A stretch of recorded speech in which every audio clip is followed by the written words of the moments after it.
Камал театрында мәхшәр, Камал театрында қызу пешен үсті. Бар кіші ішті. Артистлар я сәхнәдә булмағаннары образы турында ойлана, сүзләрен кабатлый, мизансценаларны күзаллый. Иртә кич репетициялардан аларның тәмам алҗыганнары сизелеп тора. Безнең иҗат төркеменә игътибар бирүче дә, сөйләшергә теләүче дә юк диярлек. Алмаз, ничә утырасың? Йөгереп чыктым ардын. Наил абый, менә бүген безнең кайчалар барысы да бер кеше сөйләшми безнең белән. Менә сәбәбе нәрсәдә моның? Сәбәбе спектакль чыгар алдыннан һәр кеше дә шын мәгънәсендә дулкынлана. Мин хатын-кыз булып караган юк, белмим. Менә хатын-кыз әйтәләр, тулак тоту башлангач, иң авыр, иң җаваплы, иң куркыныч, иң өметле вакытлар килеп җитә дип.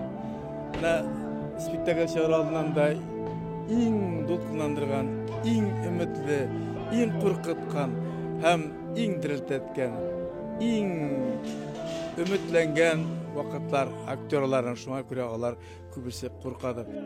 Режиссер исә алдан ук спектакль чыкканчы журналистлар белән аралашмаячагы турында әйтеп куйган иде.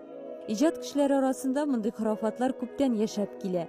Лилия Әхмәтованың Камал театрында бу беренче зур эше икәнен истә тотсак, моңа бер дә аптырыйсы юк.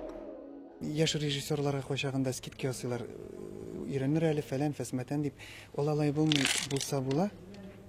Булмаса юк. Менә бу Лилияның беренче эшендә үк ул студент вакытында Туфа Минуллинның дуслар җыелган җирдә әсәре буенча спектакль куйган иде. Мин ах иткән идем.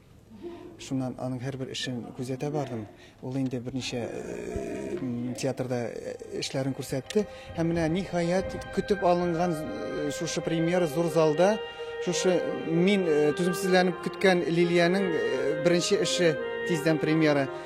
Шуңа күрә мин үз ролемнән битәр аның эшен дулкынланам. Biz әйткәнне тыңлый, ул әйткәнне без менә аралашабыз без аның белән. Бит инде Марска кимеш белән аның кадәр алайга әйтә алмыйсың. Бу элекке заманны күрсәтәсең монда. Ул әле яшь, үзе дә хәзерге заман кешесе генә. Моны да белмиләр, алай түгел, булай түгел дип әйтеп җибәрәбез. Тыңлый, Аллаһка шөкер. Фат абый, гафу итегез, менә бу әсәрнең музыкасы турында нәрсә әйтер идегез? Гафу ит. Беренчедән театр тагын бәхетле режиссер тагын сәхнәгә менде. Бик югары профессионал композитор. Мин аны бик яратам. Йөзек кашына ул музыка алынган икән язарга. Димәк, күңелгә хуш килгән әсәр дип уйлыйм. Һәм музыкалары бик тәңгәл килде. Менә Сабантуй сәхнәсе, ат чабышын бик матур эшләгән. Лирик аның вообще лирикасы бик матур. Шуңа күрә менә мин сәхнә артында йөрим, менә бу музыкаларны тыңлап.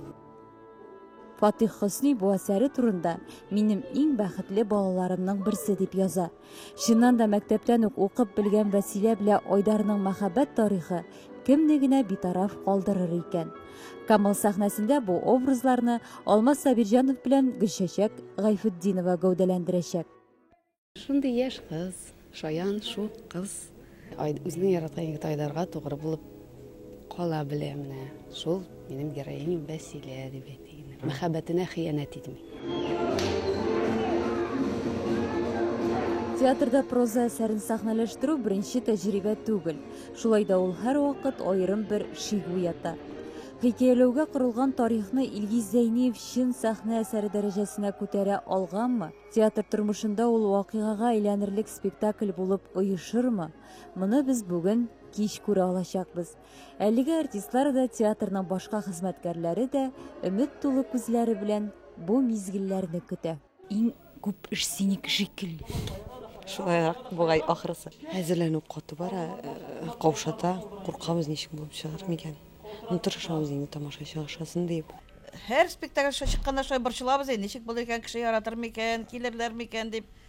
Һәр борчылабыз һәм өметләнәбез.